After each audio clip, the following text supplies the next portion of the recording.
Technology is great when it comes to productivity, entertainment, and convenience, but there are still a lot of problems about technology that people need to become aware of, such as oversharing too much information on social media, cybercrimes, and the unknown of the advancements of artificial technology. As of 2016, Facebook estimated over 1.8 billion users, with more than 20 million users that include their birthday on their profile page. 25% of people actually use the check-in status, and 50% of them don't even actually check their security settings. Twitter reported that there's over 300 million active users and produce up to 500 million tweets per day. Instagram reported that they have 1 billion monthly users who average about 800 million photos per month. With this much overposting, who knows what is true information out there or not true information? People can post whatever they want to post without actually having to look into the credibility of the information that they post. And a lot of times people end up posting graphic images, which causes graphic and violent images, which is causing us to be desensitized when it actually comes to violent acts. It's who's got their camera to actually record this instead of, hey, let's actually help these people. Another issue with overposting is that people post way too much personal information. They post information about their pets' names, where they grew up at, their birthday, their mother's names, the names of their family members, their kids' names, where their kid was born at, what their kid's school is, who's their teacher, and what their favorite things are. That not only puts people at risk for identity theft, but that is sticking our kids out there for risk of identity theft. Possible kidnapping, having their photos pulled for child pornography, and bullying, cyberbullying as well. But not only is all this overposting doing a lot of damage to us, but it's doing a lot of damage, it's doing a lot of damage to our reputation. A lot of jobs and companies out there nowadays actually pull up your social medias to figure out what type of character you are, instead of actually looking at your resume to see what's qualified. They don't want to be perceived as a negative image. So instead of judging you at the actual interview, they're going to judge you on what you post. Going back to the actual cyber crimes, not only is identity theft a big problem, but it's becoming a financial problem. According to the U.S. Bureau of Justice, there are 16.6 billion Americans who get their identities stolen a year. That results in 24.7 billion losses. Along with, and can you point these people out if they actually did cybercrime you? That's crazy. But another thing that our cyber crimes are creating is social bullying, cyberbullying, sorry. According to the CDC, there's 160,000 kids that stay home from school because they're afraid of being bullied. 2 out of 9 of these bully victims actually tried to commit suicide. And they reported that there's 4,400 deaths that results because of social bullying. Another thing that's a problem with the cyber crimes is that we allow people to actually hack us.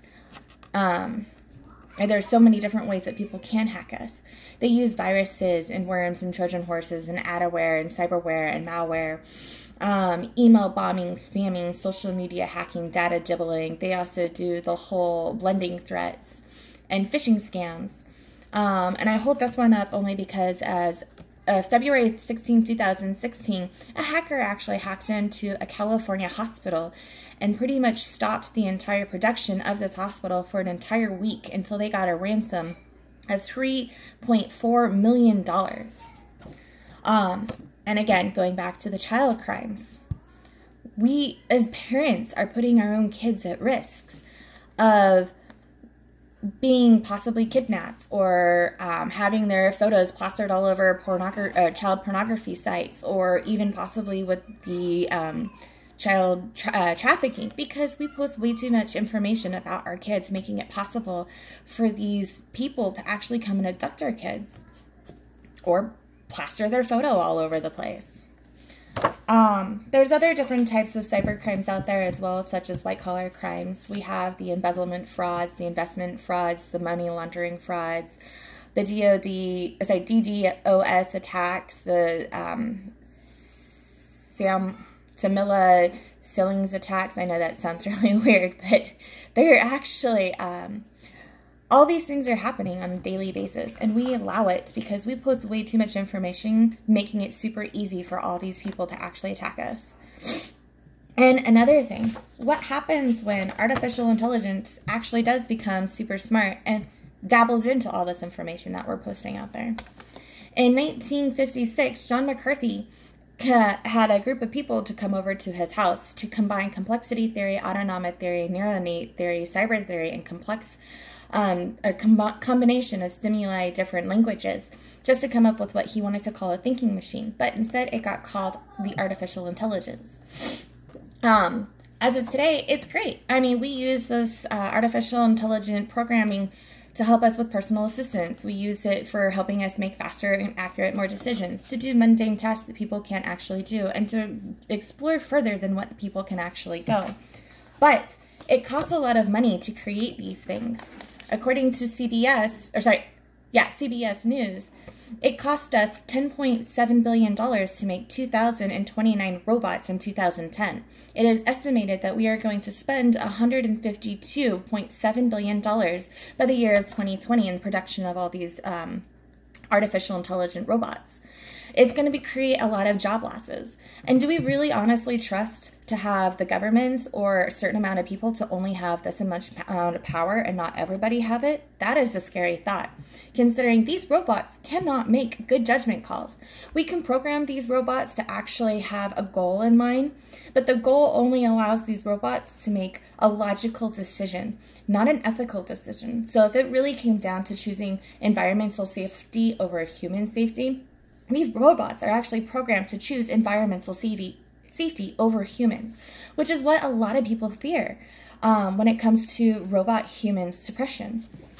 Even Stephen Hawking said that the development of fully artificial intelligence could spell the end of human race. These things could take off on their own, redesign at such a faster rate than what we are, and humans are limited to the slow biological evolution, couldn't compete, so we would be suppressed.